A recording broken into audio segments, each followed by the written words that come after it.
People who have gone out for a pack of cigarettes and never went back to your family. What happened after you left? Got married right out of high school. Everything was going well, but we were young and both were our first partners. Came home early one day and walked in on my wife with another man. Standard insanity ensued, followed by her begging for forgiveness, and we went to months of counseling. Everything seemed well and dandy. She seemed like a different woman and couldn't live without me. One day I log into our desktop PC and her Facebook is loaded and there are multiple messages, and I had to look. I found exactly what I knew I would find. It crushed me, but I acted like nothing happened.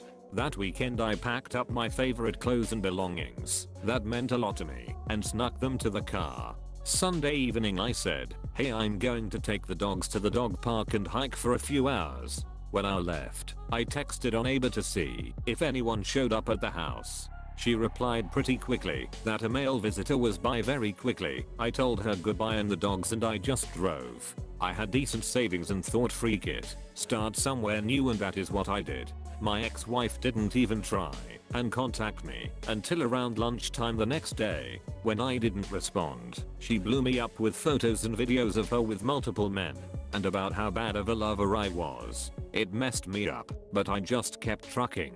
I ended up in a smaller town where I saw someone was hiring for my trade. Years later, I remarried to the best human ever. I went home not long ago and my mom posted a picture of us at a gathering. My ex hit up my Facebook and asked if we could meet for a cup of coffee. She would like some closure. I obviously would like as well. I have to say, for all the resentment and hatred I had toward this woman, our conversation was pleasant and I felt better after we talked. She understood why I left. She apologized deeply, many times, and didn't try to blame me for anything. After an hour and a few tears, awkward as hell in public, hahaha, she asked if it was okay to get a hug. We hugged and said our goodbyes. Once I got home I told my wife about the visit, and she got awkward for a few minutes. She left the room and I didn't follow. I thought, oh, I'm sleeping on the couch tonight. 5 minutes later, she came back crying and just gave me the biggest hug ever. She told me she forgot what I went through and she was sorry and glad her life is good. I left a terrible human for the best human ever.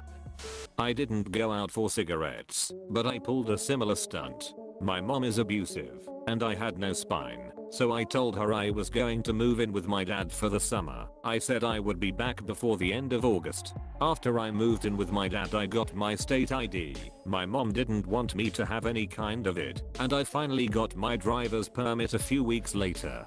I felt bad for lying at the time, but now hell no. If I didn't lie to her I would have never gotten out of there. I would be stuck living on a crappy little hobby farm with a woman who did everything in her power to tear me down and hurt me. When I was 18, I moved out from my abusive father. I was commuting to college at the time, and I had morning classes, so the night before I packed my car with as much of my stuff as I could and set off. One of my professors that I regularly talked to after class noticed that my car was full of clothes and asked if everything was okay. Over lunch, I explained my situation and he offered to take me in. I had already made arrangements to live with my mother. After my classes for the day were over I went home for the first time since I was a child to live with my mother. I slept on the couch for months before getting my own bed, and we didn't always have the money to eat, but we made it work. I have seen my father one time since then because he swore to me that he had changed. That night he proceeded to get wasted and tried to put his hands on me. I haven't seen him since, and I have no regrets. I was 10 years old when my mom and dad split up. We had been expecting it, but I didn't know that my mom had packed up suitcases for herself, my sister, and me. One day we went to school like everything was normal and went to my mom's parents after school. It wasn't unusual for us to have dinner there, but then mom sat us down and told us we'd be staying there for a while. Ended up being 6 years before we got our own place. I never got to go back to my bedroom again. My dad got remarried and his wife's daughter moved in and repainted my room. When I had to visit them, I slept on the couch while she slept in my room. When I was 16, I moved out without telling my stepdad, but my mom was in on it, and I just moved in with my grandparents. I left on a Friday Got all my stuff in just 2 trips. I was told he didn't even notice I was gone the first weekend. He was pretty mad once he figured it out, but it was almostly a non-event. Everything turned out okay for me. It will have been 21 years this September. My dad died when I was pretty young. My mom eventually remarried to a pretty cool guy when I was young. He was honestly an amazing dad, and when my mom got sick when I was 12, he was incredible, taking care of everyone and reaffirming that I was his son. When my mom died, it was just me and him for a few years, and there were some amazing times. He made sure I was seeing a counselor, and we did family things on the weekend. My friends used to joke that he wasn't even my biological dad, and he still made more time for me and did more things for me than their bio dad did. When I was 15, he got remarried. I didn't exactly like my new stepmom, but I didn't hate her. I think I just thought that the relationship wouldn't last and he'd move on to someone better. Then they got married, and it was kinda weird. I did get an amazing baby brother from that. Not all bad. My dad died when I was 17, taken out by an undiagnosed severe allergy. My stepmom got me from school and drove me to the hospital, and when my dad passed away, she handed me my baby brother and said she needed a minute by herself. I never saw her again. She was much younger than my dad and was an ex-foster kid with no family or best friends to support her, and I think she looked at her newborn baby and the kid her dead husband inherited and just couldn't handle it. I sure know I wasn't prepared to handle it, but my mom and my biological dad had been ex-foster care kids, and mom told me a few messed stories, so I wasn't going to let that happen to me or my brother. I do sometimes feel a little resentful that I can't have the normal life. I'm working too much, and I have a 6-year-old to figure out to consider college, but I don't want my family to just be cycles of poverty and dead-end jobs.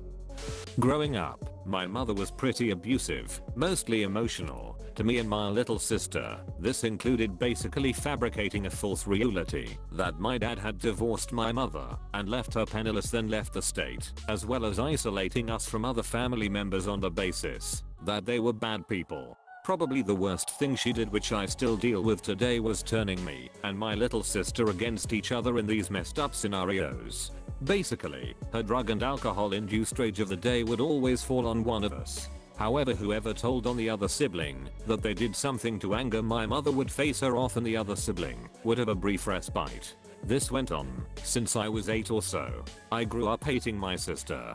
After I got older, I found my best friend in high school, and he helped me understand just how messed up my situation was, given that I assumed that's how family life was since we were so isolated, no TV or internet, and that my mother was also a teacher at both my elementary and middle school. She had control over everything. At 18, I left my house and moved in with my friend. However, it wasn't forever. He was joining the army at the end of school, and I had to think of someone to stay with. So I found my dad, states away. I took a long shot and asked him if I could stay with him. He accepted. I got everything I owned in the world, which fit in a truck bed, and while most kids were going off to college, I was going to start over in a completely different place with a father I didn't know. It turned out my dad was a decent guy. He wasn't a saint by any means, but the league's better than my mother. He helped me get a driver's license and eventually helped me join the military, where I have just finished my first year in. I haven't seen my little sister in 2 years though, and she still hates me. Even though she's 18, she hasn't left her mother, and since I left she's become closer with her. I regret not trying harder to be there for her every day. But as for my life now, I have 3 years left in the military, then I hope to go to college and become a pilot, none of which I ever thought of when I was living under my mother's roof. My ex-husband was extremely physically and emotionally abusive, as well as an alcoholic/addict.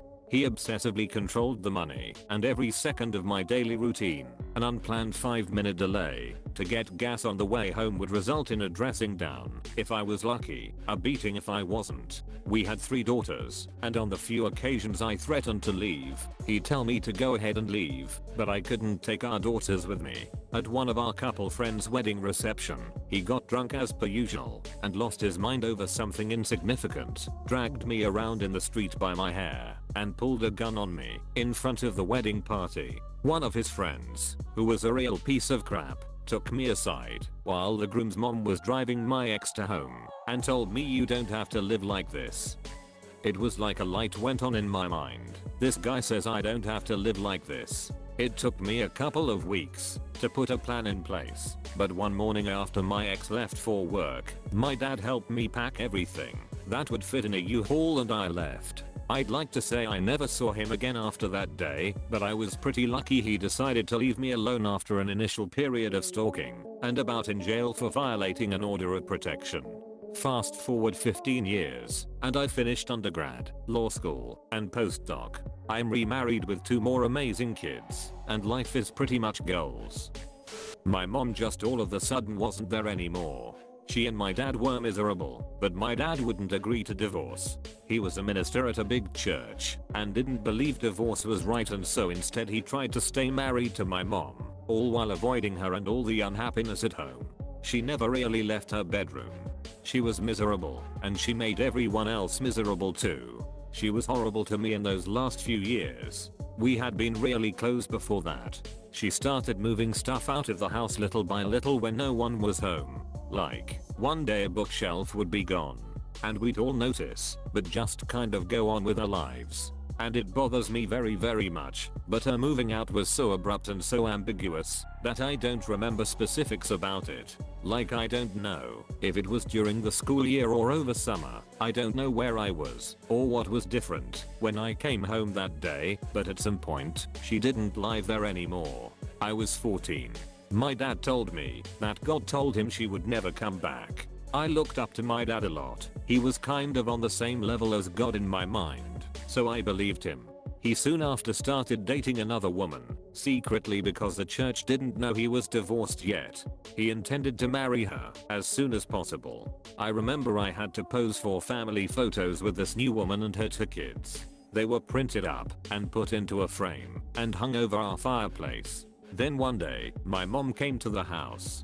She told me she had made the biggest mistake of her life, that she loved me and my brother and my dad, and she wanted to work everything out. I guess God was wrong when he spoke to my dad. Then she walked out of my room and saw the new family portrait over the fireplace. She left quickly. A few days later, she called the house. My dad answered, and she told him to tell the kids I said goodbye.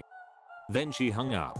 We started calling everyone we could think of to call. We tried to call the phone operator, asking if they could trace the call. This was 1995, so no caller ID or cell phone with a callback number.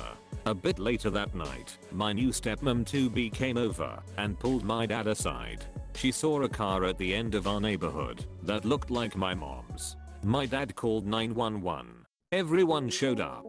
My mom had taken a bucket of pills. She was barely alive. They took her to the ER and pumped her stomach and intubated her. They told my dad to call my brother so he could come to say his goodbyes too.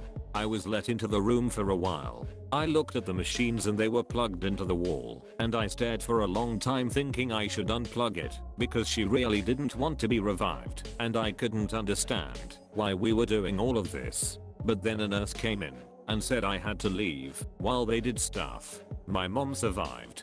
My dad married the other lady. I think this messed me up, and I honestly can't believe I've typed up this entire recollection. I don't think about it very often, and maybe that's why I can't remember the details of the day I realized she'd moved out. TLDR, don't move out and leave your family without so much as a note, and don't tell people God told you stuff. Thanks for watching. If you liked this video, hit like, get subscribed, and tell us which story surprised you the most in the comment section, and support the original writers with upvotes. Links in the description box.